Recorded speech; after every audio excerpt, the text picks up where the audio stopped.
2-1 on the season. This is his 9th game. He's only pitched 14 2/3 innings with a 7.16 earned run average.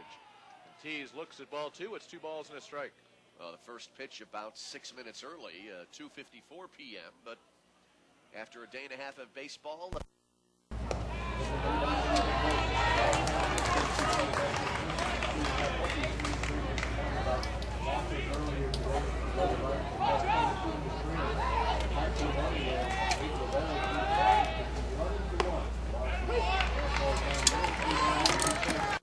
It's a case too of let's just get back and play. We don't want to remember those bad moments we had earlier today. If you can call a loss in the state semifinals a bad moment of your season. Zawoski's pitch is hit into center field. Center fielder Doug Schumacher will come on and make the easy catch. The lineup for Washington, very familiar one if you've been with us the last couple of games. Joe Tees just lit off. Mike Schwenk bats second, plays second base. Todd Sluter's the shortstop hitting third. Alex Wilson is in center, the cleanup hitter. Then the 5th place will be Alan Sepich, first baseman. Alex Hess, the catcher, bats 6th. Hayden Shavers, the DH, for the pitcher Jake Nerud.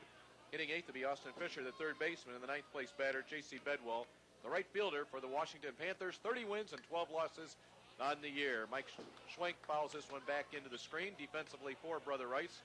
Ryan Wishover, Doug Schumacher, and Bob Shook, your outfield from left to right. The infield of Cameron Anello at 3rd, Kevin Koziel at short, Mike McQuillan at 2nd, and Tom Hickey at 1st. Catching today for Brother Rice in this game is Julian Lazera, his first appearance in the tournament. Big overhand curveball from the lefty finds the zone, and it's 0-2 to Mike Schwenk. Brother Rice with a record of 29-11 following that loss today to New Trier. There's a 2-hopper out to Kevin Koziel, a shortstop. He sidearms it across.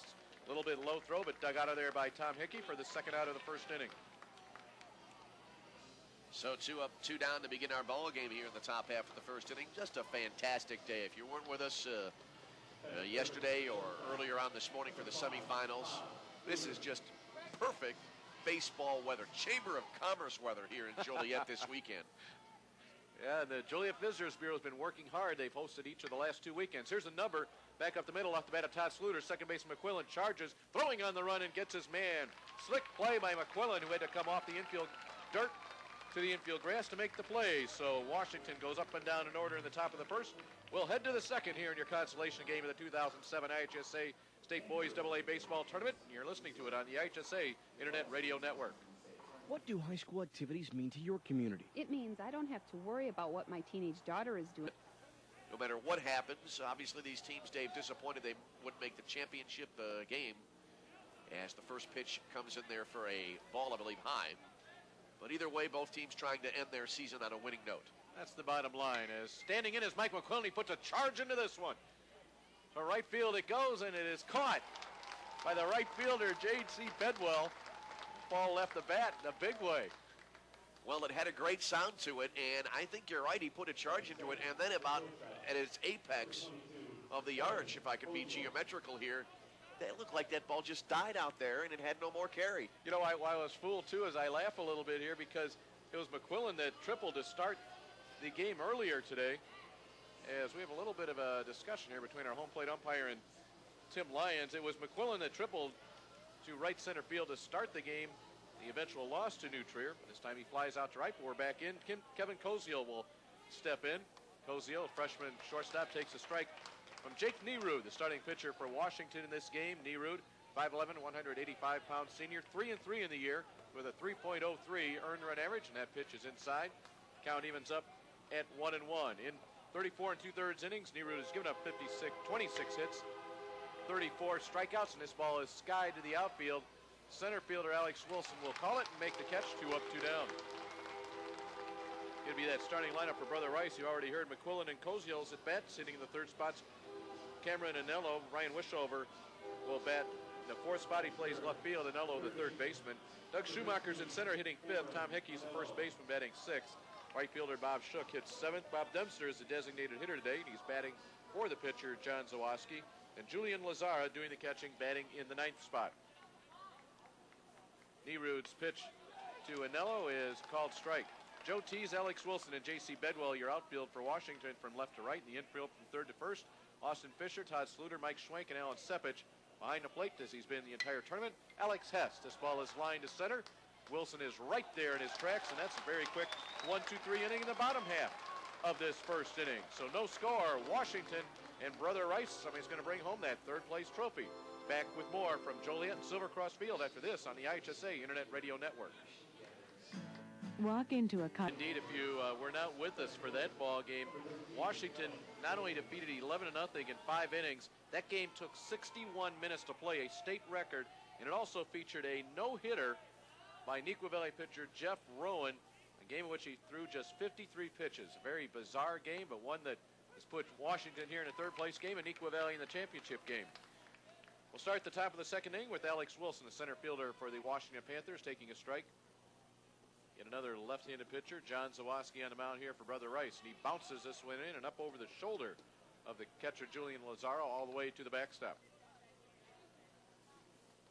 Brother Rice has 13 pitchers that have seen action during the course of this season. And this is the 6th different man they've had out on the mound in this tournament. This ball's popped up into the infield.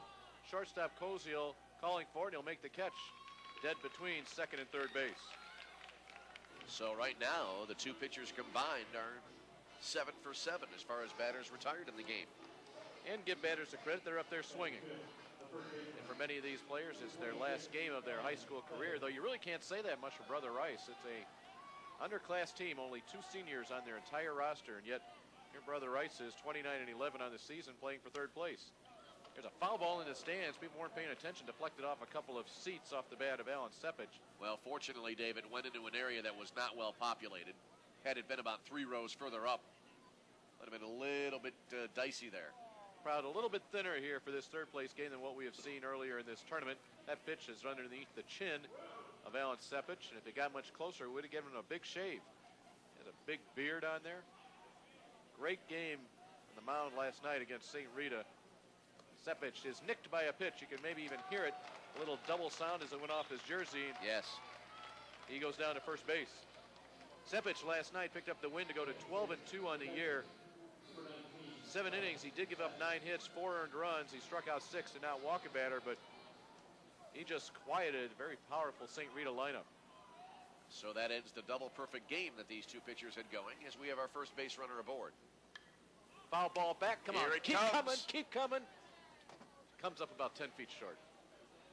Well, where was the net? We have a net here in the booth. It's right behind me. I might have, you know what? I might have had a shot at that with the net, wouldn't I? I think so. And I had the time, too, because it was a nice arcing ball. Well, this I don't normally broadcast out of this booth, so I'm not aware of all the equipment. It pitches up high. 1-1. Darn it. I could have had that. I don't know. 1 ball, 1 strike, 1 out. Here's the pitch from Zawoski down in the dirt. Nice stop by Lazario. You've had trouble with that net all weekend long, man. All right, I'm going to get it this time. The 2 balls, 1 strike, 1 out. Zawoski, left-hand pitcher, looking straight at the runner at first base. That's Sepich. He delivers. Shot past the third baseman. Anello, it goes into left field. Sepich will make a big turnaround second and hold right there. So there's your first hit of the game. It puts Alan Sepich in scoring position. It comes with 1 out here in the second inning off the bat of Alex Hess. That was a real tough play day for Anello. He was right there in his normal position at third, but that ball was a laser beam low to the ground, and Anello had to wait and try to maybe make a short hop backhand stop. That's all he could do because the ball got there so quickly, and it just shot right by him to left field down the line. And now runners at first and second. That's a case there where it was just a scorchingly hit line drive, and Anello had no choice but to make the play that he tried to make and just couldn't come up with it. No fault of his. 1 out runners at first and second. David Alfonso has come on to run for Hess over at first base. Hayden Shaver is the designated hitter. He steps up to the plate. The pitch to him is right down in the middle. Strike 1. And Zawoski calls out his catcher Lazaro, saying, hey, you know what? Let's switch our signs up. Washington with the runner at second base in the form of Sepich. Well, this is the third place game. We'll have the championship game coming up tonight, but people might say the game isn't meaningful. I don't think the players have that attitude at all. There's a little less pressure obviously involved, but both teams I think want to win, and hey, it's baseball on a Saturday afternoon. You can't beat that. Curveball outside. The other thing, baseball, it's a team game. but they keep individual statistics. And when this game is over, it'll be the final statistics of the year. So, yeah, everybody's up there. They want to get the hit. Zawoski in the mound. He wants to get his outs, drop that earned run average a little bit. His pitch is low, and it count goes to 2-1. But the big thing is, and so many people think about it, it's whether it's in basketball where they play the third place game or here in baseball, you just don't want to lose those last two games you play on the same day, the last day of the season. Hayden Shaver at the plate. The count is 2-1 on him. There's a pitch, down and in, 3-1. One out in the inning. Alex Wilson started this inning with a pop out to short. And already, Brother Rice sends activity down to the bullpen. Sean O'Reilly, who pitched 2 1/3 innings this morning, will go down there and loosen up. 3-1 from Zawoski. That's ball 4, and the Panthers from Washington have loaded the bases.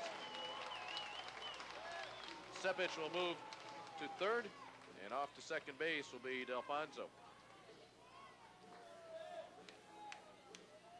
Once again, the path being worn between the Brother Rice dugout and the mound. Been a lot of pitching conferences here in the Crusaders' trip to Joliet. The mound, right, as they were no hit in a 5-inning game. Going to look again just to make sure that's correct. Yep. They only had 2 base runners, and both were in the second inning. At the plate now is Austin Fisher, third baseman, a chance to put Washington on the board with 1 out. Zawoski's pitch is high. Fisher saw a little bit of pitching time today, 2 2/3 innings. Ended up giving up 5 earned runs. Zawoski right now, I think, Dave, is really beginning to struggle a little bit with his location. He's had a hit batter, walked the last batter to load the bases. This one's fouled back as Fisher was swinging away. Austin Fisher 0 for 1 today, 1 for 4 in the tournament, and that will actually help his .237 batting average. Fisher, a junior, 6'3", 175 pounds. Taking the lead at third is Sepich. Runners at second and first as well, and this pitch is high. It's 2 balls, 1 strike. Again, man in the mound, Zawoski, has only thrown a shade over 14 and now 15 innings this season. Here he is in the third place game in the state. His pitch is roped hard to left field. Left fielder Wishover comes on, can't make the catch. It will get by him. Sepich will score from third. Here comes Davidson around second. He will be waved around third, and Washington will take a 2-0 lead on the 2 RBI single by Austin Fisher. Boy, Dave, that ball was just hit right on the nose. Ryan Wishover came over. He had a beat on it right from the get-go. Got a good jump on the ball, but tried to make a backhand catch, and it got by him. And Washington on the board here as they have the lead, and now runners as well at first and second. Well, Shaver had to hold up at second because the runner at second base at that time, Delfonso, was holding up as well just to make sure that ball was caught. It was a little bit of miscommunication at the third base coaching box whether Delfonso was supposed to score or not, so that's why Shaver had to let everything clear up in front of him on the base paths. At the plate now is J.C. Bedwell, and first pitch from Zawoski is a ball to him. 2 runs in. Taking a lead at first and second, Austin Fisher and Hayden Shaver. There's a swing and a miss by Bedwell. So that turned out to be then basically, Dave, what, a single that rolled almost all the way to the warning track. Indeed.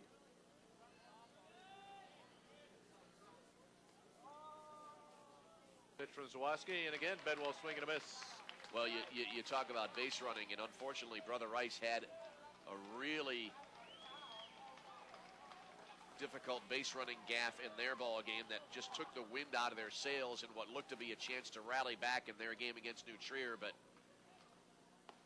strike 3 called at Bedwell. He rolled his shoulder in, took the pitch down the middle, and he knew it. That's the second out of the inning. But the base running mistake for Brother Rice costing them. And now Washington, not too costly so far, especially with a strikeout coming up next. But now we'll move back here to the top of the order, and Joe Tees will step to the plate. Tees flew out to center field to start this game. 1 inning to go. It is 2-0 Washington. They have hit the board here in the second inning. This pitch is fouled away by Tees out of play, the first base side.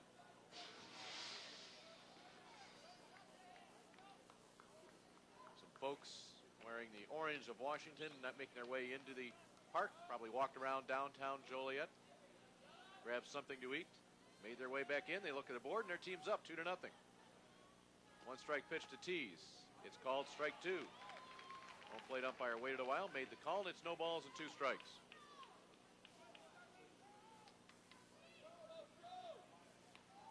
Temperature about the mid-70s. Just a slight breeze, maybe about 5 miles per hour. Tease grounds the ball to the third baseman. Anello, he's just going to run to the bag, step on it to end the inning. But in the second inning, 2 runs, there were a couple of hits, the 2 RBI singles. A message from the American Cancer Society, American Diabetes Association, American Heart Association, and the Ad Council. Back here in Joliet, bottom half of the second inning as we roll this game right along here at a speedy pace. We're already underway with a frame. And 2 pitches into this half inning, Ryan Wishover at the plate.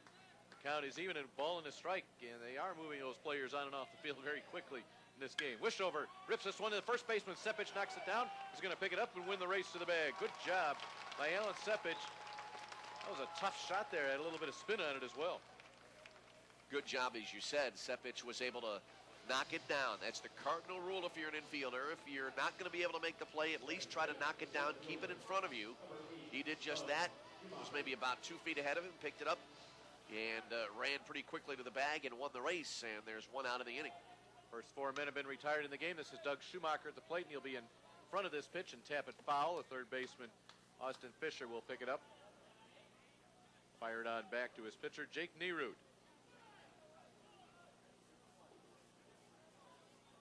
Third place game featuring 4 umpires. Next pitch, 3/4 arm curveball is a called strike. Kind of dipped down a little bit. Nerud's ready. Here comes the pitch, working quickly. Another curveball, that's strike 3 called. That just froze Doug Schumacher in the box. He hesitated for a moment. Now he trots back to the bench. That's the second out of the inning for the Brother Rice Crusaders.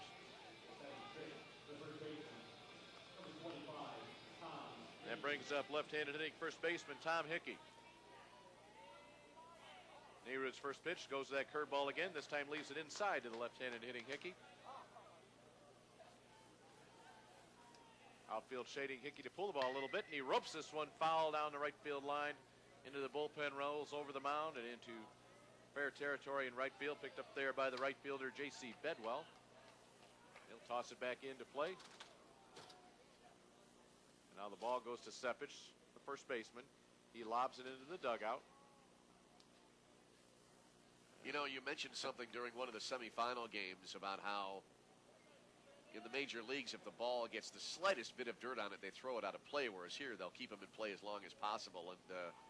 And that brings up one of my foul ball back. One of my great frustrations of Major League Baseball, and that is the waste of baseballs, the literal waste of baseballs. This pitch is nubbed to the third baseman. Fisher comes up with it right near the bag. He'll make the long throw across for the out. And the audience is pleased because they don't have to hear me complain about that now as the inning ends. Yeah. Give it time, folks. Up and down in order. 2-0 thanks to a pair of second inning runs. As we get ready to go here through the middle innings of this third place game, 2007 third place game here at Silver Cross Field in Joliet. As Mike Schwenk, the second baseman now, will lead it off. The 2, 3, and 4 hitters due up here now. For Washington, Schwenk with a wide open angled stance. He's a left-handed hitter. Lefty against lefty matchup here. And here's the first pitch, and it is low and outside for ball 1. You look back for Washington, who really had it taken to them 11-0 in that semifinal game. Getting those 2 runs here in the last inning, that just had to do so much for their psyche, saying, you know what, that was just a strange game that we got beat earlier on today. There's a swing and a miss at what looked like to be a breaking ball. The count now 1 ball and 1 strike. You know, I say earlier today, and that was only a couple of hours ago. So 1-1 count. Schwenk waits. Here's the pitch. Swung on. He drills it to right center field, but it hangs up there. And coming on is going to be Bob Shook, and he makes the catch for the first out of the inning in right field. Sometimes you see balls like that hit with a little top spin, and it'll dip very quickly. But you're right. That ball just seemed to, after it crossed over second base, just seemed to float there and give Shook time to get underneath it. All right, here's the shortstop, Todd Sluter. He's 0 for 1. as he grounded to the second baseman his first trip to the plate. Here's the first pitch right here, and it's a breaking ball that slides in there nicely for a strike on the inner half, and it's 0-1. Beautiful Saturday afternoon here in Joliet, Illinois. There's a swing, and I think he got a piece of it there. And the count is 0-2.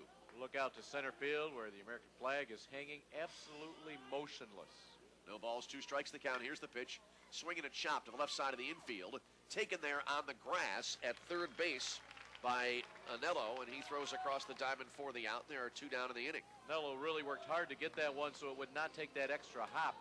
He had to angle over into the shortstop territory of the grass part of the infield. He didn't even want to get the short hop. He wanted to make sure nothing crazy happened after it would get to him. So good hustle there by Anello, and it results in a good play and a second out. All right, that'll bring up Alex Wilson, the center fielder.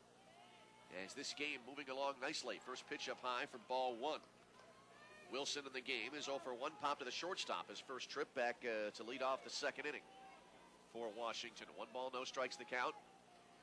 Here's the delivery. That'll ride low and inside, and the count now goes to 2-0. Washington picking up their scoring in the second inning. Sepich hit by a pitch, and ultimately later came around to score. There's a swing and a shot, a one-hopper, past Anello at third and into left field for a base hit. That ball was drilled. Yeah, he got every bit of that one. Anello, good reflex over there, even to make a dive. So now that'll bring up Alan Sepich. He was hit by a pitch back in the second inning. And as we said, ultimately came around to score. And that was the first run of the game for Washington, the first of 2. So Wilson at first base. Sepich waits. Here's the first pitch, and he swings and fouls it off just to the left side near the on-deck circle here on the third base side. And the count is no balls and 1 strike here. That was the third hit of the game for Washington. Sepich, the right-handed hitter, waits. Here's the pitch. Floater that came in down low, and the count goes to 1-1 now. You know, if you're John Zawoski right here with 2 outs, again, we've seen that a number of times already in these games. 2 outs and then a rally starts. You want to shut the door right here, you know, preserve the deficit you're currently at, and that's 2-0. Here's the pitch from Zawoski. Low and in. There goes the runner. The throw down to second base. Head first slide. And the runner is out, and that'll end the inning. A little bit of a delayed call. 100 years of high school sports and activities in Illinois. We go to the bottom of the third inning. Brother Rice looking for their first base runner in this game. As it'll be Bob Shook, the right fielder now, to lead it off here for Brother Rice. And the first pitch here, and that'll be outside for ball 1. Last inning ending on a caught stealing. Now, I wasn't here for the first 2 games yesterday.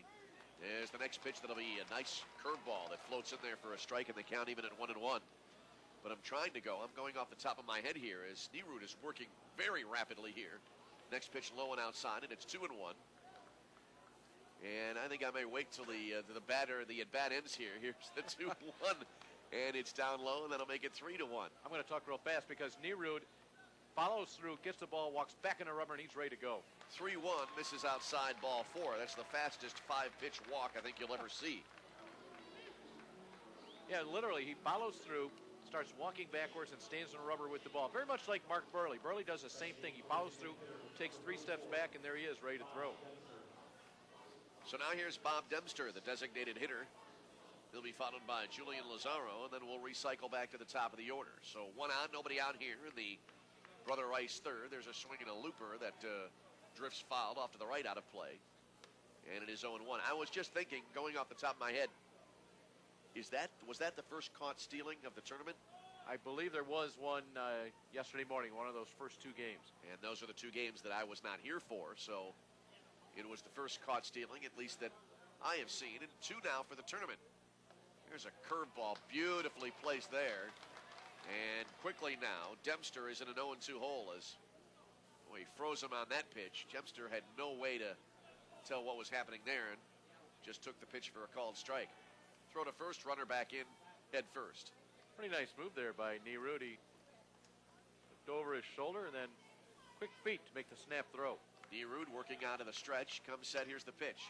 That was outside, and Dempster reaches out and skies it to the right side of the infield, and it is not caught there as giving chase after the ball, where Alan Sepich at first and then Schwenk, the second baseman, came in.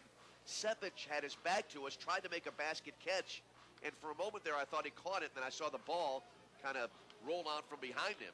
You know, and that's how we knew he didn't catch the ball. Yeah, I saw the same thing, Tim, and I'm wondering whether Schwenk may have run into Sepich's glove. We were screened completely from that play just by the way the ball came out of there. So it remains no balls and 2 strikes here. We're in the third, 2-0 ball game. Washington in front of Brother Rice. In the third place game, there's a swing and a line drive, and that'll be over a leaping Todd Sluter at shortstop for a base hit into left center field. And Brother Rice now with something going here as the first 2 batters for Brother Rice reach here in the third inning. And they have runners now at first and second with nobody out. Tying run now is on the base paths at first base. When you look back at Brother Rice's win over Dundee Crown in the quarterfinals, this was the part of the order that did a lot of damage. Your 7, 8, 9 men. Shook had a triple. 2 hits from Kevin Kohler. There's a bunt that's popped into the air, and a diving attempt by the pitcher, Nerud. He can't get to it. It's picked up there then by the third baseman, Fisher, but there was nobody left at the bag to cover, and everybody will wind up to be safe as Fisher made an attempt that was just too little too late to go over to the bag and tag the runner himself, but to no avail there, and not a well-executed bunt, but it works out for Brother Rice. Boy, that was crazy because everybody did what they were supposed to do. The only problem was the ball wasn't caught, and it should have been caught by Nerud. And now here comes Brother Rice. The bases loaded and nobody out following that infield single by Lazara. So Lazara is aboard, and now we move back to the top of the order. Here's Mike McQuillan. McQuillan in the game, 0 for 1. He flying to right, his first trip to the plate back in the opening inning. Now we have time called. Meeting at the mound now between pitcher and catcher here for Washington. How did this inning start? A walk. Then a good base hit. A bunt. Turns into a bases loaded, nobody out situation for Brother Rice, who are looking to bring home their first state trophy since all the way back in 1981 when they finished second and a 32-17 record that year. All right, here's the first pitch, and it is going to catch the outside corner for a called strike, and it's 0-1. You know, people say, wait a minute, Dave, are you reading that right? 32-17, that means they played 49 games? Yep, those are in the days before they had the game limitation rules. There's a swing. This ball ripped down the right field line, but it's hooking, and it'll be fouled by about 4 feet. And landed on the warning track beyond the right field bullpen there. There were times when, locally, Joliet Catholic Academy would play upwards of 60 games in the course of a season between them and Providence Catholic. And then the IHSA instituted the 35-game rule, and that's why you're never going to see those type of numbers, number of games played again. No balls, 2 strikes the count. Here's the pitch. That'll be high and away for a ball, and that'll make it 1-2. That was really tempting there for McQuillan because he was looking to lay that barrel right on top of that pitch that was up and away. 1 ball, 2 strikes the count. Here's the delivery. Floater misses low and away, and the count now even at 2-2. Washington crowd wanted the call, but from up here it looked like it was clearly out of the zone. 2-2 count now. All right, here's the set now by Nerud, and the pitch swung on, grounded right back up the middle and into center field for a base hit. 1 run is in. Second runner around third. He'll dive in head first for the second run of the game, and we're tied at 2. Dempster coming around to score after Shook scored the first run. There was no play at the plate, but Dempster sliding in head first anyway, and we have a new ball game now here, as it is a 2-2 tie, as now we have runners at first and second here in the Brother Rice third, as the first 4 Brother Rice batters here in the inning have all been able to reach base. Walk and 3 singles. Now first baseman Sepich thinking bunt again. Third baseman Fisher hanging back. So here's Koziel now to the plate. He'll square to bunt. It rides inside. It goes back to the screen, and the base runners will each move up 1 base. So McQuillan now to second. Lazaro to third on the wild pitch. You know, Koziel that time, it was every batter's nightmare. When you square around the bunt and the pitch from a right-hander just rides right in on you. Good job by Koziel to spin out of the way to force the third baseman to field the ball. So he forced Fisher to make that decision to come and get it. So, yeah, we have to give credit to a decent bunt there. Here's the pitch. And that'll be in there for a called strike. And the count now 1-1. Cozio with the 2 runs batted in earlier today in that loss to New Trier. Here's the 1-1 delivery now, way inside, and the count now goes to 2-1. Koziel had to look out there and back up to avoid getting drilled by that pitch. So now it's a 2-1 count. Nerud was very sharp when he could work from the windup, but as soon as he got a man on base, he's falling apart here. Here's the delivery. Oh, jeez. High and tight, and I think that got him on the, at least maybe on the chin or somewhere in the facial area. And boy, Koziel very upset there. I don't think he thinks the pitcher was throwing at him, but I can see where he tossed the bat away in frustration, because that's not a pleasant thing to have to go through, as now the bases are loaded after Koziel hit in the face by a pitch. You know, some guys are like that. You know, you work from the windup, where Nerud was in the first 2 innings, and he was working quickly and into a rhythm and winding up. And then you get into the stretch, and that, for some guys, that just messes them up completely. And I think that's kind of what's happening to Nerud here. He's not retired a man in the first 5 batters here in the top of the 3rd inning, or the bottom of the 3rd inning. So now the bases are loaded here now for Carmen Anello. For Cameron Anello, rather. As now he'll back out of the box, and time will be called.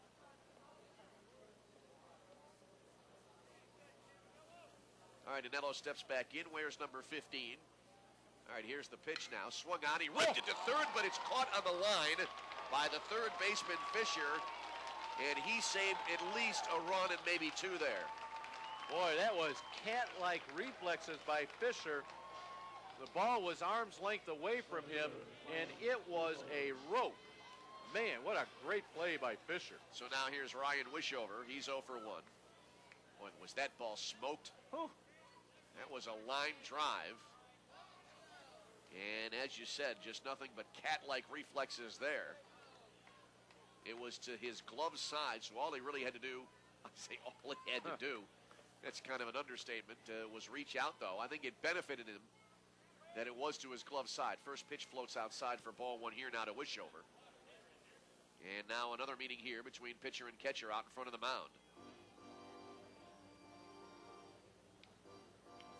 And what made it even more difficult there, Dave, for Fisher, was the fact that he's playing a couple of steps in right now. He's doing it again right here.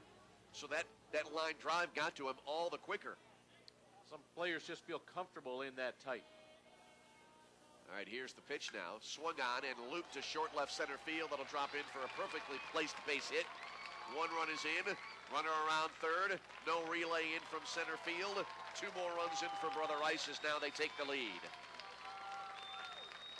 I know as you're listening, you can, hear a lot of bat sounds. You may not have heard that one. It was hit so softly. Just kind of a little knock on the handle of the bat, but Wishover had enough strength to put it out into left field. And enough to get 2 more home and 4 runs in the inning. So now here's Doug Schumacher, the center fielder. And Schumacher 0 for 1. He was a strikeout victim back in the 2nd inning. As he has a chance to continue the rally here now for Brother Rice. As Dave said, they have 4 across in the inning. There's a check swing and a pitch that rides inside. As Schumacher couldn't hold up in the count 0-1. So 4 runs across here for Brother Rice. Nerud comes set. Here's the pitch. Curveball. Strike called at the belt, and the count now is 0-2 quickly here to Schumacher. I think they're going to want to stay with Nerud as long as they can. I agree. Next pitcher they may think about is the shortstop, Todd Sluter. Here's the 0-2. Breaking ball, just missing. Boy, Nerud hopping up and down there in front of the pitcher's rubber. He wanted the call, but it didn't go his way. 1-2 the count. That's the kind of pitch you want to throw at 0-2. Just that little teaser. All right, here's the 1-2 delivery now. Swinging a ground ball to the right side. A 2-hopper to second. Flip to short for 1. The relay in time. And that's a double play. Mike Schwenk. Nice flip over to Sluter at shortstop, who will lead it off here now for Washington. You may recall, if you were with us earlier on, Sepich was at bat at the end of the 3rd inning when Alex Wilson was thrown out trying to steal second. There's a swing and a chop foul wide of 3rd, and the count will be 0-1 here to Sepich. It'll be Sepich, Hess, and then Shaver due up here in the Washington 4th, as Washington now needs to get to work as they trail by 2. 4-2 your score in this 3rd place game. There's a swing and a miss, and the count now is 0-2. So No balls and 2 strikes the count. As Zawalski looks in. Lefty wheels and deals, swung on a weak grounder that'll roll wide of third, and the count holds now at 0-2. You know, one thing we'll keep an eye on here with John Zawalski, he's only pitched 14 2/3 innings in 8 games this year. He's in his 4th inning right now. I wonder how many times he's really been stretched out in extended pitching performances. No balls and 2 strikes the count. Here's the wind and the delivery. Swinging a chop to the left side of the infield, backing up on it there. The third baseman, Anello, throws to first in time for the out.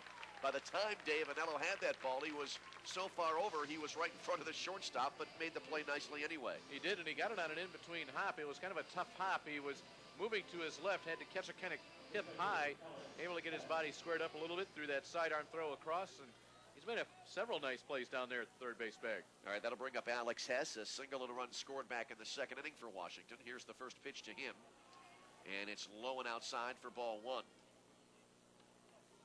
Hess singled back in the 2nd after Sepich was hit by the pitch to start that little 2-run outburst for Washington back in inning number 2. At the time, it gave him a 4-2 lead, which has since been taken away. Here's the 1-0 low, and the count now runs to 2 balls and no strikes. We're in the 4th of this 3rd place game for the 07 AA baseball tournament. Here's the pitch. Strike call to the knees. The count 2-1 as we wrap up. 4 years now it's been on the Internet Radio Network. I was going to ask you about that. I was trying to count out the number of years I've been at the state finals doing baseball for you. Here's the 2-1. Swinging a chop to the left side. Again on the short hop. Anello bobbles it, but he keeps it in front of him, recovers nicely, and throws to first for the out. Boy, I like the way Anello plays there, the bag there over at third. I really do, too. That was a tough play. He bobbled it, but he stayed right with it. Nice soft hands and recovered and in rhythm. Threw the man out easily at first base. All right, here's Hayden Shaver. And really, I owe kind of like a mini apology to Anello because bobble really wasn't the best word to describe it because he did a good job in quote-unquote bobbling the ball. There's a swing and a foul back to the screen, and it's 0-1 to Shaver. He kept it in front of him, as we were talking about earlier on, and was able to get the out. See so many young players, they panic. As soon as they don't feel that ball cleanly, panic, and then everything falls apart. Their footwork gets all messed up. Start making throws they shouldn't make. Here's the 0-1, floats in low and inside. The count even at 1-1. So 1 ball and 1 strike the count. As we're about near the halfway point of this 3rd place game. Swinging a slow roller out to shortstop, taken there by Koziel. Throw to first, just barely in time, but in time it is, and that ends the inning. So no runs in the inning, no hits, no errors, none left. And now we are halfway through, and your score, as we go to the bottom of the 4th inning, it is Brother Rice 4, Washington 2 on the IHSA Internet Radio Network. This presentation of the IHSA Boys Baseball Tournament is brought to you by Country Insurance and Financial Services. Real people, real answers, real quick.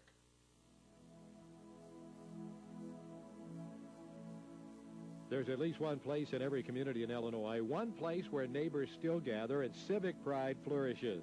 It's one endless source of community pride and inspiration. One night where history is made, and the nation's future suddenly seems brighter than ever. There's at least one high school serving every community in Illinois. And if you're not there in the stands, then you're the one it's part of every hometown in Illinois. Part of our state's rich culture and strong tradition. But it takes the support of the entire community to make it happen. Be a fan. Join the fun. Support the high school activities in your community. This message has been brought to you by the Illinois High School Association, celebrating more than 100 years of high school sports and activities in Illinois. Get in the game.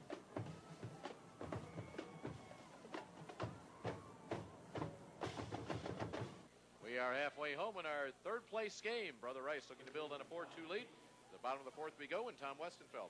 All right, Tom Hickey leading it off, and he takes the first pitch low for ball 1. Next pitch is way outside. The count quickly in Hickey's favor here, as it is 2 balls and no strikes to him. He is 0 for 1. He grounded to third base his first trip to the plate.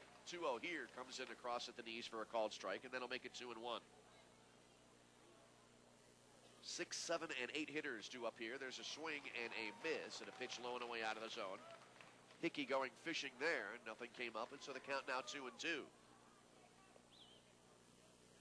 All All right, Nerud into the wind. Here's the delivery. Misses outside, and that'll run it now to 3-2. See how Nerud reacts. Now he gets to go back to the full windup. He's taking this count full, and after facing 8 men in that last inning, he needs no more base runners. 3-2 count. Here's the pitch swung on and lifted high in the air to left field. Tees going back, and it is over his head. Boy, that ball just continued to carry and carry and carry. It landed at the edge of the warning track, the front edge of the track, and it'll be a 2-base hit here for Tom Hickey. That ball did carry. Man, you know, I thought it was hit pretty well, and then it just kept going and going and going. You could just tell by the way Tees was running after it. He was fooled all the way. Sometimes you see players get fooled, and then when they realize, uh-oh, they take off in a dead sprint. Tees never got to that level where he was just sprinting after that ball. Well, all of you out there who might want to someday aspire to be baseball announcers, first of all, don't take your instruction from me, but one of the things that you learn is to go by the reaction of the players after the ball is hit. And you're right, Dave. Tees was very, very, it seemed quite nonchalant, very routine in his movement as he drifted back to take the fly ball, and I thought he was going to have it easily. And as we said, the ball just kept carrying and carrying, and it's a 2-base hit. Here's a bunt now, beautifully placed on the third base line. Fielded at third, long throw, not able to be dug out at first base, and everybody will wind up safe. Bob Shook, a perfectly placed bunt that stayed on the grass down the third base line. Fisher came up for it, gloved it and then threw, and the ball came up short. Alan Sepich could not dig it out at first base, tried a nice backhand grab. And as we said, everybody will be safe now. Hickey to third, Shook to first. That'll be an E5. And now that'll bring up Bob Dempster. Actually, that became Matt Carlson, who was pinch hitting for Shook that time, probably pinch hitting just for that specific reason. My guess is they'll give him a sacrifice that it would have advanced the runner to third anyway.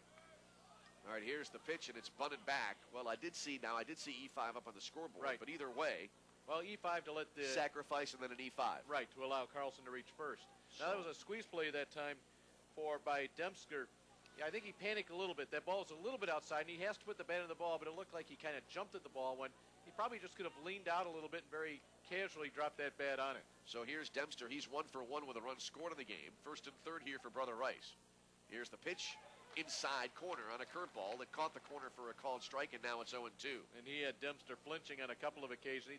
Dempster thought that ball was coming right in on his left shoulder. It just had that little break into it to catch that inside corner. No balls, 2 strikes the count. Here's the stretch now. And the delivery swung on right back up the middle through the box and into center field for a base hit, and that will score a run. And on the play now, runners will wind up at first and third. Boy, that was ripped right back up the middle, Dave, just to the left of the pitcher's rubber. It hugged the ground, went over the little incline on the mound, and then into center field for the single. How about Bob Dempster, one of the seniors on this team? A couple of hits today. He has an RBI to his credit. He scored a run. Now he'll have a seat while he'll get a pinch runner in the form of Tom Coughlin.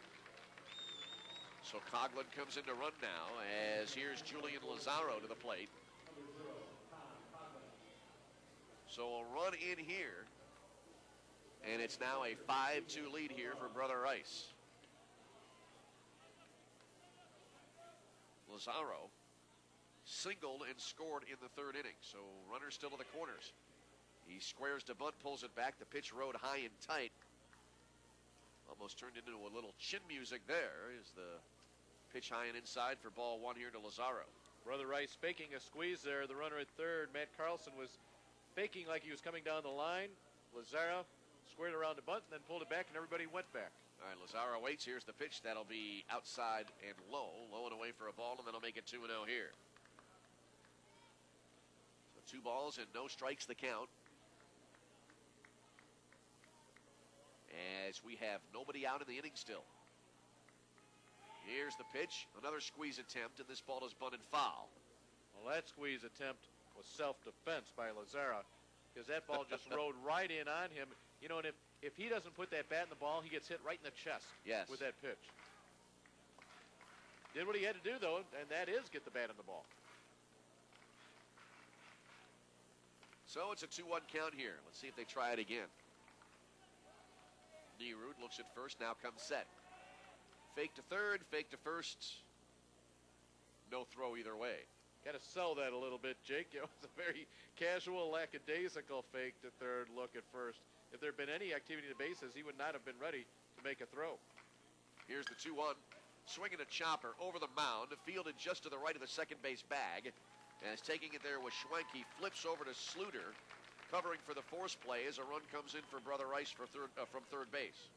That ball just was not hit hard enough, and it was at an awkward angle. Schwenk just got it to Sluter, but with no rhythm at all that they were able to turn that double play. Now we'll get another pitch runner into the ball game for Brother Rice. This will be Tom Rinn running for Lazara, courtesy runner for Lazara. And understandably, the coaches trying to get perhaps as many players as possible in. They could all say they played in a state tournament game on Championship Saturday. Here's the first pitch now, and it'll be a called strike on the outside corner as this will be Mike McQuillan leading it off, or he's the leadoff hitter. He's not leading it off here, but he's back to the plate here for Brother Rice. Here's the 0-1 delivery. Floats in, strike 2 there. So McQuillan quickly is in an 0-2 hole. You know, you talk about how coaches, especially in his third place game, like to get players into the game. That way they can be in a state tournament. And people would say, oh, well, you know, so what? You know, well, it'll show up in the record book. Well, where's that record book? Well, after an effort by Scott Johnson, we talked about it yesterday, 100 years of basketball in Illinois, there is that record. You know, and if you're a player that played in a state championship basketball game anywhere in Illinois history, you open that up, whether you played 1 minute or 30 minutes, your name is right there. There's a swing and a miss, strike 3 by McQuillan. And so now he is the second out of the inning. So 2 down in the inning now. Runner remains at first base here as now that'll bring up Kevin Koziel. He's the shortstop, and he is 0 for 1, has also been hit by a pitch in the game. So it's a 5-2 game now here, a 6-2 rather, for Brother Rice. As the first pitch here to Koziel floats in for a called strike on the outer half, and it is 0-1 here. 6 runs, it looks like, on 6 hits here for Brother Rice. Nerud comes set. Here's the delivery. A heater that comes inside for a ball, and that'll make it now 1-1. I say it looks like 6 hits because the lighting on the scoreboard, just right now at the angle of the sun, a little bit difficult to read. There's a swing and a chop foul wide of third. And it's a 1-2 count here. Different tournaments, different years, or always seems to be some sort of a theme. You know, maybe it's a pitching year, maybe it's a hitting year. We've had games that we've had 8 runs, 8, 9, 7, 5, 7, 11, now 6. So people have been swinging the bats here in 2007. 1-2 ripped right to the right side. It's Koziel. You're right, they're swinging the bats, and he reached out and got that one and ripped it to the right side. So 1 ball and 2 strikes the count. As Nerud looks in for the sign. He comes set. Here's the delivery. Swinging a grounder, and it gets by the third baseman, Austin Fisher. And into left field. Let's see how they score that. I think Fisher would tell you should have had that one. The ball was in pretty hard, but it was right there. He just didn't bend his knees. He bent it at the waist, didn't bend those knees and get that glove all the way down in the ground, and they do give him an error. That will be the second error of this inning going against Washington. So now here's Cameron Anello. So runners at first and second now for Brother Rice. First pitch low and outside for ball 1. Alex Hess, a nice backhand stop there to prevent it from going to the backstop. As the count now 1-0 here to Anello. Anello line to the third baseman on a great play. Last time up, there's a pitch that comes in high. And the count now goes to 2-0. Remember how quickly this game was moving along when Nerud was working from the windup? It has really slowed down here in the last 2 innings. Here's the 2-0. That'll miss low, and that'll run the count now to 3-0. 3 balls, no strikes the count, 2 down in the inning.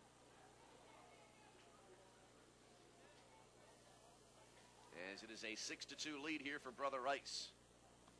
Well, I was about to say it was going to miss the outside corner, but it caught just the outside edge for a called strike. And here again now, Nerud comes set.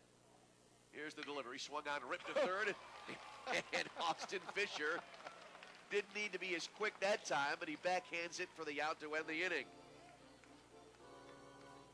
So Anello, for the second straight time, rips one to the third base. Is chasing a 4-run deficit as they come to bat here in the top of the 5th inning. So Walsh in now for Brother Rice behind the plate, as it is a 6-2 ball game in favor of Brother Rice. Austin Fisher, the third baseman now, will lead things off here for Washington. 8-9, and then the top of the order due up here for Washington as we move to the 5th inning.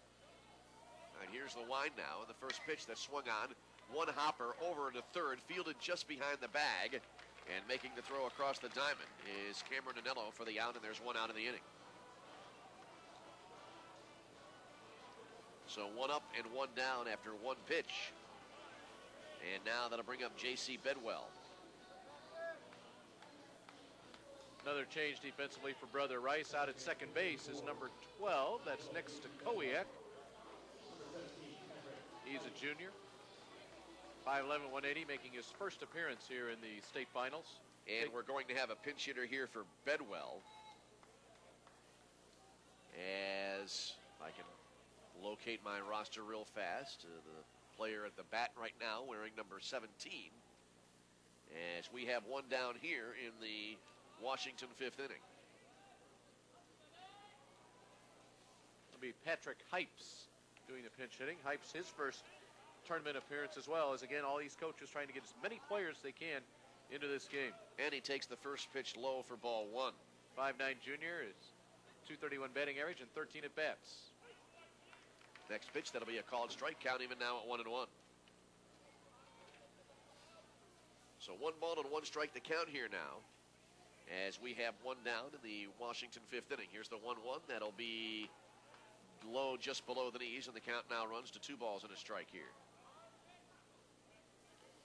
Patrick Hypes, 5'9", 185-pound junior. There's a swing and a foul ball off to the right side. Count now 2 balls and 2 strikes. Hypes this year had a .231 average, no home runs, 2 RBIs. In 12 games, he had 13 at-bats this year. And he takes high and inside for a ball, and that'll run the count full now to 3-2 to Hypes. Just checking the roster for Brother Rice. They come here with 22 players, and all but 4 have played at some point or another in this tournament. And there's a swing and a foul ball to the right. Washington High School, the Washington Panthers out of Tazewell County, out of the Mid-Illini Conference. There's the 3-2, down low, ball 4, and so Hypes comes in and draws a 1-out walk. Let's talk about the job John Zawoski has done. He came into this game 2-1 record and a 7.16 earned run average. He's only given up a couple of runs here. In fact, he's only allowed 3 hits. That walk only his second walk of this game. He also hit a batter. So now here's Joe Tees. Tees in the game has flied to center, and he's also hit into a fielder's choice. That was a 5 unassisted putout back in the 2nd inning. So here's Tees now. As the first pitch to him, and he drills one to center field. Let's see if it hangs up. Attempted a backhand catch, and it's trapped out there in center field. And so the runner at first had to hold up. Now he dives in safely head first to second base. As Schumacher in center field hesitated, came on. The ball did hang up, but I think Schumacher hesitated a little bit. Came on late, made a great effort at it, but trapped it out in center field. And so Washington now has a scoring opportunity here. Brandon Gooden came on to run for Hypes first base. He was the man that was hung up for a second, had to go diving into second base, make sure he was safe and avoid the force out. So now 2 on and 1 out for Washington. First pitch will be low for ball 1 here now to Mike Schwenk. Schwenk in the game is 0 for 2. Grounded to the shortstop, and he's also flied to right field. We're in the 5th, 6-2 ball game, but Washington threatening here. Next pitch will be low for a ball, and then he'll run it now to 2-0. So 2 balls and no strikes to count here. Schwenk again, that wide open angled stance. Takes the next pitch. That'll be a called strike on the inside corner. That'll make it a 2-1 count here. Base hit here all of a sudden makes this game very interesting in the top of the 5th inning. No activity in the Brother Rice bullpen. Here's the 2-1 way outside. Low and away it was, and that'll run it now to 3-1. So Schwenk now, he's in a great spot here with a chance to knock in a run. If he hits one into the gap, there's a lot of room between left and center field. He could drive in a pair. Well, he doesn't have to worry about it. The pitch is low and outside. It gets away. And everybody will move up as the bases now will be loaded, which would have been the case anyway. And so Washington now, they have been able to bring the tying run to the plate here as Todd Sluter now will step to the plate. They've quietly done it, haven't they? I mean, yeah, they've hung around, and all of a sudden they're right in this game with one balls. He's got a chance to put his team right back in it. I think it's 9 sports. I think 9. Okay. But that is a quick glance at the schedule as we're back to baseball here. And Todd Sluter, the batter, and he takes the first pitch outside for ball 1. More activity in the Brother Rice bullpen. Steve Rosenboom, a junior left-hander, will go down there and start loosening up. 1 ball, no strikes, the count to Sluter.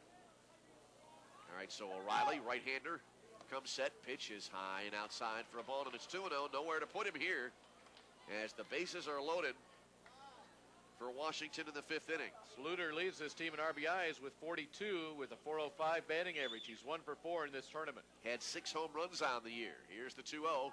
He takes up high, and then he'll run it down to 3-0. Actually, following this 0 for 2 performance here in this game, he's 1 for 6, so there's a time to hit. I don't know if it's going to be on this pitch. I would think he will be taking all the way here. 3-0 the count. He does. Good decision. Takes the pitch outside. It's a bases-loaded walk, and that brings in a run here for Washington. And Sluter picks up the RBI. As that makes it now a 6-3 ball game. Tying run now is on the bases at first base now. Alex Wilson, a sophomore, hanging in a cleanup spot. And all of this is happening right now. Here's the pitch. That'll be a strike called on the inside corner, and it's 0-1. You catch that? No. Oh, I said now about 4 times in the space of about 15 seconds. I'll listen back on our archive version of our broadcast. Here's the 0-1 delivery now. Floater that comes in high above the head of Alex Wilson. That was so high Wilson didn't even have to move to get out of the way. And the count now 1-1.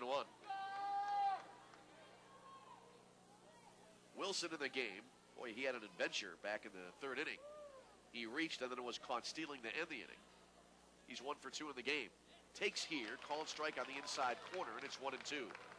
Boy, Wilson really crowds the plate, doesn't he? He was right on top of that. That ball was right on his hands, and yet it did nick that inside part of the plate. So 1 ball and 2 strikes to Wilson, batting with the bases loaded. There is 1 out in the inning. All right, here's the stretch now by O'Reilly and the pitch. Low and outside. Good job there by Dan Walsh to keep the ball near him to avoid any advancement on the base paths. He got a break as well from the umpire. Went through his legs a little bit, hit the umpire's shin guards, came rolling back towards home plate. 2-2 count now. All right, Wilson. Here's the pitch. Low and outside. This does get by Walsh to the backstop. It goes. And a run comes in. And Washington now is able to pull ever closer here. First man of this inning, Austin Fisher, retired on a ground ball to the 3rd baseman, Anello, but since then, walk, single, walk, wild pitch. It's a 3-run game. It's a 2-run game, 6-4 is the score. And the tying runs are now, Dave, both in scoring position. And it's a 3-2 count. A ball here puts the lead run on the bases, and that's what we have here, a ball low and away. Well, Riley is really struggling here. He pitched earlier today, and I think that affected him, and that's going to be it. He's going to face 2 batters. He'll walk his 2 batters. And Joliet, Illinois. in that state softball tournament, it will be Barrington taking on Normal Community tonight at 7 o'clock. Alan Sepich now steps to the plate, swings and fouls one off of his foot, and that's got to sting a little. He's limping around home plate. and is never pleasant. Barrington defeated Downers Grove South 2-0 in a semifinal today. Normal Community by the same score over Edwardsville. Sepich has had a little bit of a rough day at the plate, Dave. He was hit by a pitch earlier on, although I think that just grazed his uniform, didn't it? Right. If memory serves. Right. It was just a little tick off his uniform, but this one's painting him quite a bit right now. Yeah, it is. He's kind of doubled over here just to the left of the right-handed hitter's batter's box as the shadows now from the light standard here to the third base side, beginning to encroach now on the third base line out near third base. Sebich still walking this one off. You can see Brown down talking to him. You can almost see by his facial expression as well. Can you go? Do you want to go? Do you want to bet? I can get somebody here for you. Sebich kind of walking away from him because he wants to bat. He just wants to give himself a chance to feel good doing so.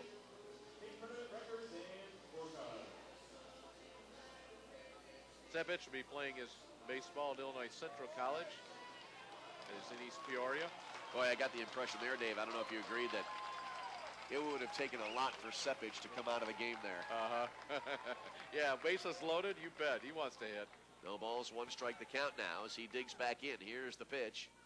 And that'll be outside in the dirt. Another nice stop there by Dan Walsh behind the plate for Brother Rice. Count even at 1-1. Walsh came on to do the catching here this inning, and boy, he's gotten a workout back there. 1 ball and 1 strike the count. All right, Rosenbaum, left-hander, leans in for the sign. Now he comes set. And here is the 1-1. Swung on, ripped to the left side and into left field for a base hit. This could tie the game. 1 run is in. Nope. Throw back in quickly from left field by Ryan Wishover. And that keeps Brother Rice in the lead as Washington going to station here. And the bases remain loaded, but an RBI there for Sepich. Schluter held up at third base after the left fielder Wishover came up with it in a hurry. Ball hit hard to get to Wishover. You keep the line moving here with Alex Hess. So since the first batter, Fisher, was retired, everybody else since then has reached base. All right, here's the first pitch now. Swung on, this ball drilled to left center field by Hess, but it's going to hang up there once again. Reaching up now is Schumacher to make the catch. This will be a sacrifice fly for a run as Schluter scores. And now that will tie the game as we're all even at 6. So Washington has fought their way back. They trailed 4-2, then 6-2, and after that 2-spot put up by Brother Rice, here comes the 4 for Washington. They had the go-ahead run out at second base. So now Hayden Shaver, the 9th batter to bat in the inning here for Washington, will step to the plate. He is 0 for 1 with a walk. So 2 on and 2 out now in the inning. Here's the first pitch. Shaver cues one to right down the right field side near the tarp. It finally floats, hits the ground as it floated out near the tarp. And it's 0-1 here to Shaver. My guess is you're probably hoping Shaver makes an out because you really don't like it when 10 men or more bat in an inning in your scorebook, do you? Here's the pitch. That'll miss outside for a ball. Okay, let me rephrase that.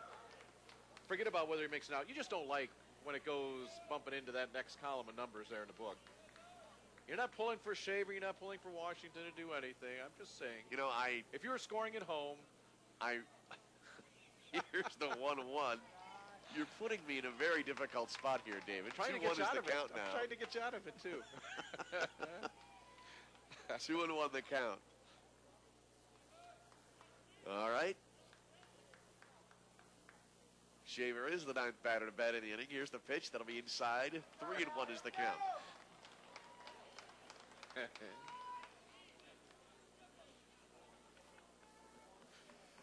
3 balls, 1 strike the count. Shaver waits. Runners at first and second. All right, here's the delivery. Ball. Ball 4.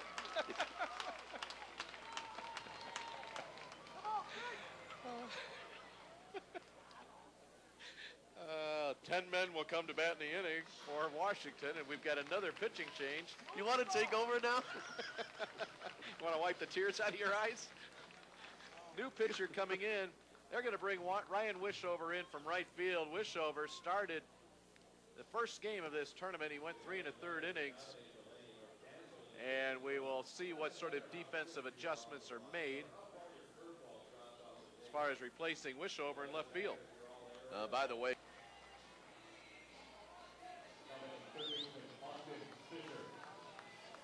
So Austin Fisher a chance to drive in some more and build on the 4-run inning. Austin Fisher led off the inning. You may recall with a ground out to third, making the first out of the frame, obviously, having led off the inning. And the first pitch here is outside for ball 1. I think that's about the third time here in the last couple of days we've batted around after 1 out, where a player had the potential to make the first and last out of the inning.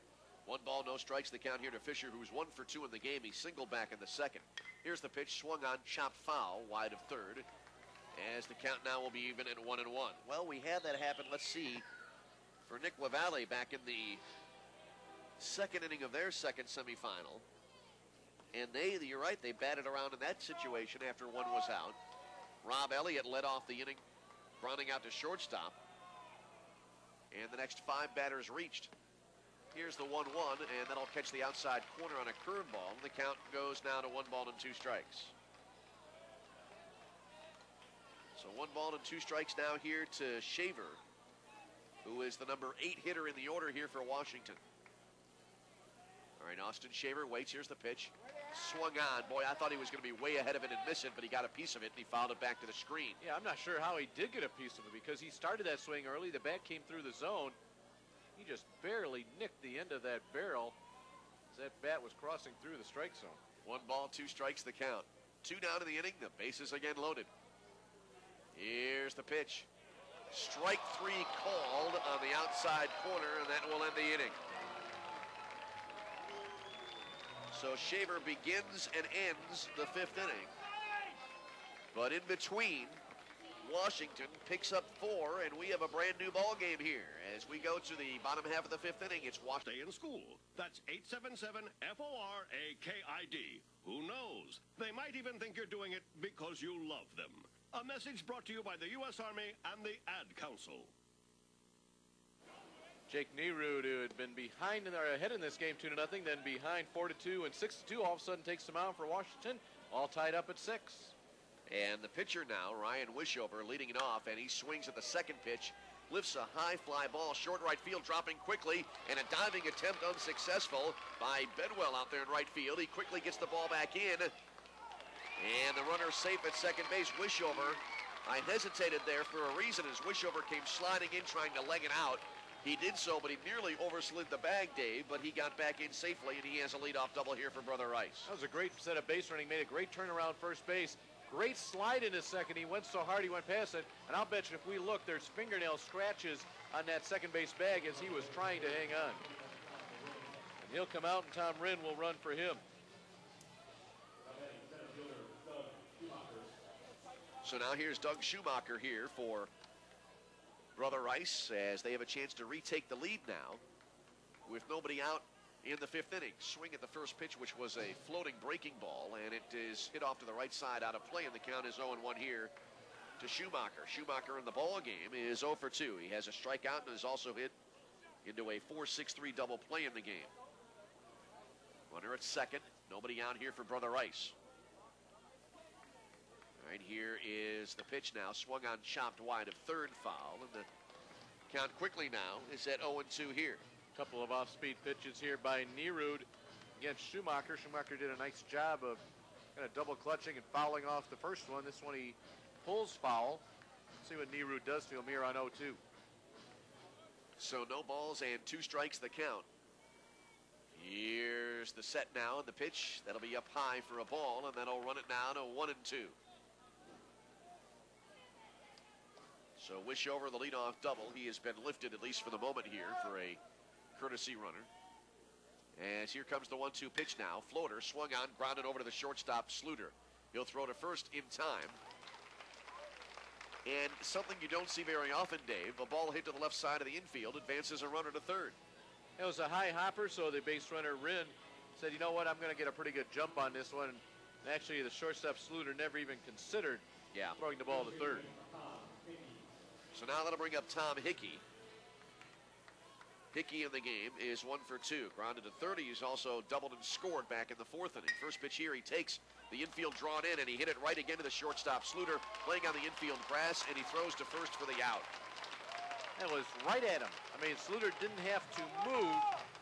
Made a little look to third base, a drive back in, and then fired across to first for the second out of the inning. So coaches and managers love that. And it looks like that strategy pays off perfectly, and it did that time for the Panthers. Here's Bob Shook now, and he takes the first pitch low and outside for ball 1. Shook has scored twice in the game. He walked in the third inning, and then he reached on a sacrifice and an E5 back in the fourth and scored then. Next pitch high and inside for a ball, and it's 2-0. And again now, Nerud is in his working quickly mode here. Quickly wheels and deals, swung on, this ball drilled, but to center field, it again hangs up there. And going down to one knee, though, is Alex Wilson. But that's enough for him to make the catch, and that will end the inning. So Brother Rice threatens but cannot score in the fifth inning. And so we've played through 5, and your score here is Washington as we go to the top of the 6th inning, and now back to call the final 2 here as we go to the top of the 6th inning. Got a little confused there because they haven't put the bottom of the 5th up on the line score. That's always scary when you look at the scoreboard and you think something might be amiss. Anyway, here's Dave Bernhardt to call the final 2 of the ball game. Thanks, Tom. J.C. Bedwell, who was actually pinch hit for his last time up by Patrick Heifs, will re-enter the game as the right fielder, and he will swing and foul the first pitch back from Ryan Wishover. Here's the next pitch, the curveball right down the middle for a strike. No balls and 2 strikes. So Ryan Wishover, who started this tournament for Brother Rice, they'll look to the slight righty to finish it. This one is tapped to second baseman. Stakowiak will have it, makes the throw over to first base, and that's one gone. Nick Stakowiak, who came into this game a couple innings ago, replacing Mike McQuillan.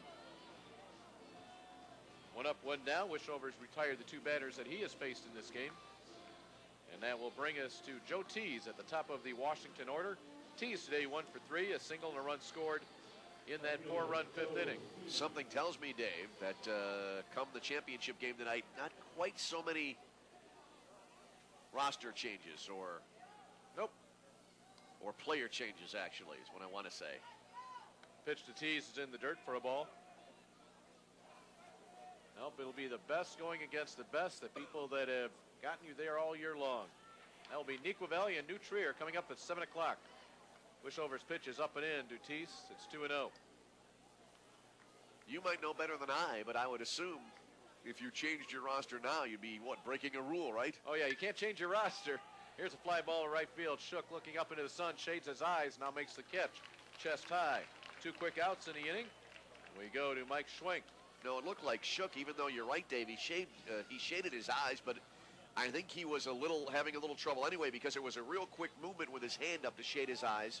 As I think he had a little trouble with that. Finally, he was able to retrace the ball back into his glove at the last minute. Here's Mike Schwenk standing in, left-hand hitter. Take it inside for a ball. Schwenk 0 for 2 with a walk in the ball game today. Pitch from Wishover. Tap foul beyond the bag at first base. Takes a nice hop onto against the fence. That ball rolling free down to the bullpen. They'll need a little help, probably from the Washington side of the field, to go track that ball down. Now they'll hold up. Time called. Because of that ball that's just sitting out there in the right corner. And you look, and Patrick Heifs hustling all the way down there. There's actually 2 balls out there. One of the kids on the bowling around. Now he'll make that long run back. Here's the pitch from Wishover to Schwenk, and it's curveball, catches the outside corner, went back door on him. The count 1 ball and 2 strikes. Open stance for the left-handed hitter. Here's the 1-2 pitch. Ground ball up the middle, over the glove of Wishover and into center field. 2-out single by Mike Schwenk, and Wishover just couldn't snap that glove hand up quick enough. No, he was falling away, Dave, after his delivery there, and that was a case where he could do nothing about it. I mean, you can't help but be caught out of position there just because of your follow-through, and tried to reach back and bring it in. You know, one of the best guys adept at that is Greg Maddox, as he as the first pitch is taken for, was that a strike? Yep, I think he may have gone. Todd Sluter at the plate. May have swung through that pitch. I was just saying, Maddox, every time, regardless if he's out of the stretcher, out of the windup, is ready to field his position when he's done. There goes the runner. Here's a throw down. One hops in, and did he hang on? Yes, he did. He is out. Nice little short hop grab by the second baseman, Nick Stakowiak, and Dan Walsh throws out Mike Schwenk to end this top half of the sixth inning. So we'll go to the bottom of number 6. We are all locked up in a 6-6 tie. For Brother Rice in the bottom of the sixth inning. Bob Dempster today 2 for 2 with the run scored, also drove in a run. Still on the mound for Washington, Jake Nerud. He goes curveball to start off Dempster for a strike. Nerud out of the windup in his work quickly mode, although now he's taking his time here a little bit. Well, actually, Dempster called timeout momentarily, and now Nerud steps out, play a little gamesmanship here. But it will be interesting to see whether Nerud will continue this pattern. Delivers to Dempster. Is a pop foul back, and this will come back out of play. It will land about 4 rows, I think that about 6 rows into the stands, and nice catch there by Fella, bare hand grab. Now a conversation between pitcher-catcher Alex Hess and Jake Nerud. They look into the Washington dugout. Notice that Washington needs to call some pitches from there. Here's Nerud's pitch. Pop fly, foul ball. First baseman Sepich gives chase and makes the catch in foul territory just a couple of feet away from the fence. That's the first out of the inning. I believe we will get a pinch hitter coming in for Brother Rice. Yes. Ricky Palmer, who actually has caught the first 2 ball games. He will bat in the catcher's spot in the order. It's been occupied by Julian Lazara and also Dan Walsh. So Palmer will bat here. He'll first pitch swing and foul it away to the right side. Oh, there was a fellow sitting out there and wasn't paying attention. That ball hit right behind him, and when it hit that seat, he jumped. He's lucky that ball was coming in softly. Here's the next pitch that 2 is fouled away by Palmer, and very quickly Nerud is up in the count, no balls and 2 strikes. Well, he was out there sunny Saturday afternoon in the stands, taking a little nap maybe, catching some Z's. Fastball by Nerud is outside. 1 ball, 2 strikes. Back onto rubber. Gets his sign. Here he comes. This is outside. It's 2-2. Hess held the glove there for just a moment. Didn't get the call. Palmer steps back in. Nerud delivers. Off-speed pitch, swing and a miss. Strikeout for Jake Nerud. He's retired 5 batters in a row. That is his 3rd strikeout of the game. We go to the top of the Brother Rice order. And re-entering the game is Mike McQuillan. Nick Stakowiak had been occupying that spot, playing second base, but go back to your starting second baseman here in a tie game in the 6th inning. 2 outs. McQuillan takes a big cut and misses on the curveball that was breaking down in around his ankles. Open stance for McQuillan. He's shown some power in this tournament. Rips this one into the air. Lazy fly ball for Bedwell. He will settle underneath it and make the catch. That's a 1-2-3 inning for Jake Nerud, who's really settled in very nicely, thank you. We will go to the 7th inning. We are all tied up here in our 3rd place game. Washington and Brother Rice tied at 6. As we look down below us, the 3rd and 4th place trophies are being brought out along with the medals, and they're being placed on a table behind the screen here at Silver Cross Field. We don't know who is going to get which one. We go to the 7th. It'll be 3-4-5 for Washington. Ryan Wishover on the mound for Brother Rice. Todd Sluter at the plate. Taps it foul in front of the Brother Rice dugout on the 3rd base side of this field, where the shadows of the upper deck have reached dugout level on that 3rd base side. Next pitch is inside. Sluter gets a called strike. He was turning his shoulder, hoping to get hit by that soft breaking pitch. Instead, it's called strike. So Sluter quickly in an 0-2 hole here. Next pitch to the shortstop. Koziel with it, takes his time, and gets his counterpart flying down the line. Todd Sluter, 1 out here in the 7th. Boy, flying is right, Dave. He went down the line at a very high rate of velocity there and made it a very close play. Alex Wilson, sophomore center fielder, popped out to short, singled, also walked today. Wishover from the windup, straight over the top, pretty good fastball, paints the inside corner, strike 1. Wishover on the season comes in with a 5-3 record, 285 earned run average prior to this weekend's action. That fastball misses away. 1-1. 6 runs, 7 hits, 2 errors, 6-7-0 for Brother Rice. Washington has committed those 2 errors. 1 ball, 1 strike. Inside pitch stays inside, nearly nicked Wilson. On deck is Alan Sepich. We've not had a home run yet in this tournament. The pitch, chopper, third baseman over the head of Anello.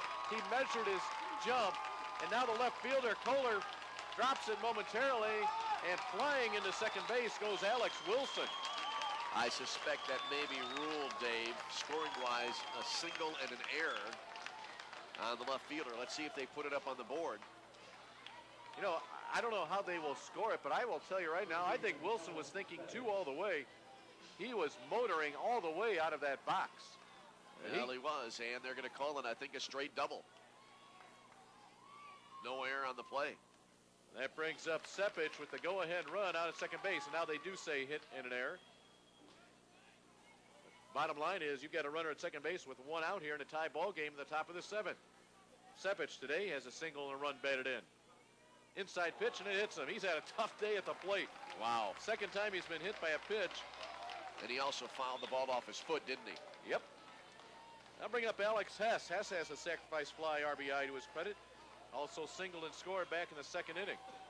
And it's interesting, the foul off the foot for Sepich was the most difficult of the 3 to deal with. He was barely nicked on his the first time he was hit by a pitch, and he got hit in the back there, but it was with an off-speed breaking ball. And earlier on, and I was a little concerned he was going to have to come out of the game. He was really limping around the home plate area after he fouled one off his foot earlier on, but he's all right. And he'll now come out of the game for a pinch runner, it looks like. Over at first base for the Washington Panthers doing the running will be Robert Hodges.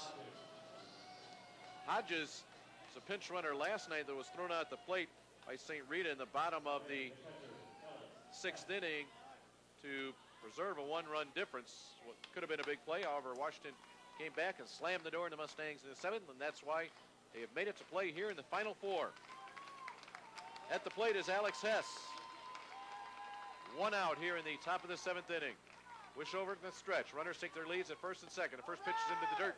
Palmer on the nice backhand keeps it right there in the home plate area, and the count is 1-0. Outfield straightaway, left fielder Kohler pretty deep. Hess awaits the pitch. Here it is. Takes a swing to Anello at third. Bounces over his glove. Hitting the bag at second is Wilson. He's going to come out and score the go-ahead run. Well, that was the case again there, Dave. A hard hit ball that just ate up Cameron Anello at third base. And it skipped into left field. They're going to rule it an E5. The 2nd error of the inning by Brother Rice, and Washington now has taken a 7-6 lead here in the 7th inning. Parabears have proved big here in this inning. At the plate is Hayden Shaver. We have another pinch runner at first base. Didn't pick up who that is. The courtesy runner for Hess. My guess is it will be David D'Alfonso. He's run for Hess the other occasion today that Hess has made it on the bag. Still only 1 out. Hodges the runner at second. D'Alfonso the runner at first. Shaver 0 for 1. He's walked twice today at the plate. 7-6, Washington lead. Wishover's pitch is outside, ball 1. So far, an interesting inning for Washington. A ground out, a single, 2 errors, and a hit batter, and it adds up so far to 1 run in the lead. Stretch from Wishover. The look to second. The pitch down low and away again. 2 balls, no strikes. Have a pinch hitter getting ready on deck. Patrick Rosart for Washington. The 2-0 pitch. Tapper to his shortstop. Koziel, chance for 2, and it gets by him. It'll go to left center field. Hodges will come on to score, and Washington has scored twice. They have an 8-6 lead. Koziel played that one into a bad hop, and it becomes the 3rd error of this inning against Brother Rice. Indecision there by Kevin Koziel. He backed up on it. That that was a tough situation made worse because it was a bounding ball out to the shortstop, but it was clearly playable. But Koziel backed up, and as so often is the case, Dave, once you take that first step back, you're at the mercy of the baseball, aren't you? It plays you. You don't play it anymore. It plays you. Yep. Stephen Brown will run at first base for Shaver. And at the plate, this is Patrick Rosart doing the pinch hitting for Fisher. So defensive miscues, 3 errors in the inning. Coming back to really do some serious harm to the Brother Rice cause here in this third-place game. Washington with a pair across, and they're looking for more as they lead at 8-6 in the final frame. Washington has come back from a 6-2 deficit. It's a ground ball to the hole left side. Koziel, the shortstop, has it. Long throw across. He will get his man, but a run will score. D'Alfonso crosses the plate. It's the third out, or the third run of the inning. It's the second out of the inning, and Washington now leads 9-6 on the ground out. And now the runner will motor on into third. Tim Lyons wants an explanation. Anello on that last play at third dove for it. It just got by him, but it was a nice play by Koziel deep, deep in the hole near the outfield grass, and he rifled one to first base for the out. So the discussion now ends at home plate. And the runner, that was Stephen Brown, who went into second on the play without a play on him, just ran to third. Evidently, Anello was not on the bag. He's at third base right now. Good base running there. Chopping it foul is Bedwell, J.C. Bedwell. So 3 across in the inning now, and it's a 9-6 game in favor of Washington. And they have done this with just 1 hit in the inning. 1 hit, 3 errors, and a hit batter. Wow. There's a foul tip, and it gets away. Well, no foul tip. That'll just be off the glove of Palmer, and a pass ball will allow the 4th run of the inning to score. Not the way you wanted to close out this inning if you're Brother Rice. Oh, my goodness. Boy, the defense has just fallen apart in this inning for Brother Rice, and Washington taking full advantage of it as they lead now 10-6. 4 runs in the 5th. 4 more runs here in the 7th for the Panthers. This ball is hit hard to left field. Left fielder Kohler comes on and it drops in front of him. Base hit for Bedwell. 2nd hit of the inning. He's at first, to the top of the order, and Joe Tees. Now Kevin Brown, a first-year head coach at Washington, wants another pinch runner. Get somebody else into the ball game. And who's going to get the call? It will be Cody Maddock. Maddock making his first appearance in this tournament. Well, I hesitate to bring this up, but we're dangerously close to having another team bat around in the inning. Not my problem. I'm all good.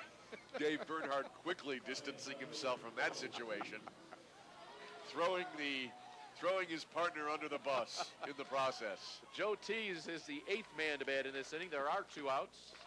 Check, please. 4 runs in. Maddock to lead at first. Tees hits this ball hard to right center field. Going back is Shook. Does he have the angle? Yes. Nice running catch.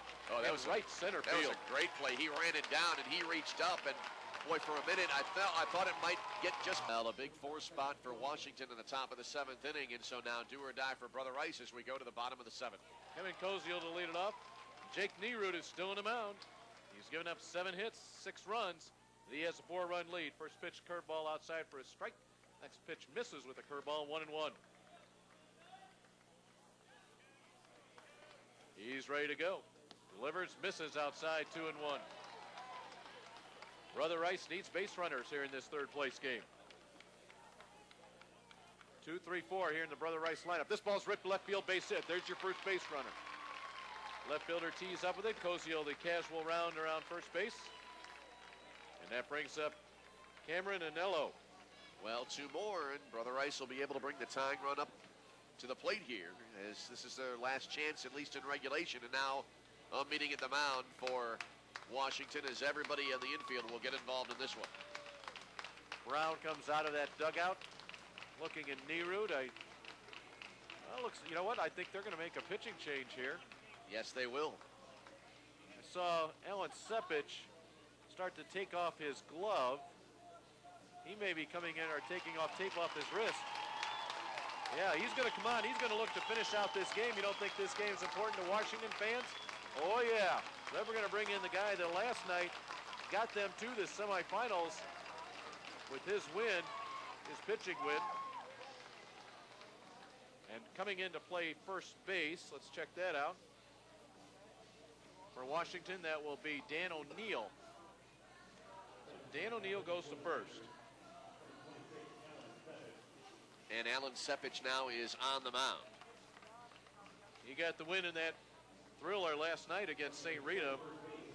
Went 7 innings in that game, did give up 4 runs, struck out 6 to not walk a batter. Well, looking at the Brother Rice statistics, Dave, for a moment here. For the title tonight, but still